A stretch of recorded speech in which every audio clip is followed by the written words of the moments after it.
that seems very straightforward. Hey, I want to lose weight. And of course, where we think of going with the mind is, okay, let's look at calories, let's look at working out, let's look at nutrition. And of course, we did that. But it was so much more than that, because as we dove deeper, it turned out that really the bigger obstacle was stress, and how she particularly dealt with stress, which was to go to food.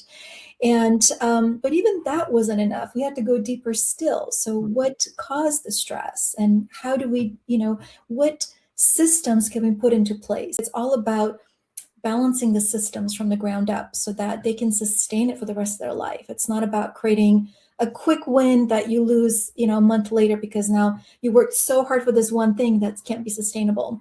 Yeah. And so little by little, we started creating systems of, balancing all those aspects. And, this probably will not come to surprise to many of the viewers, is that our mindset has so much more to do with our body's ability to lose weight than just thinking about what we eat. And so, we practiced breathing exercises, and we practiced stress reduction exercises. We looked at the rhythm of the day. When are we eating? How are we eating? How are we showing up? Yeah. There was a really interesting study that happened years ago, and I remember reading about it, one of Deepak Chopra's books.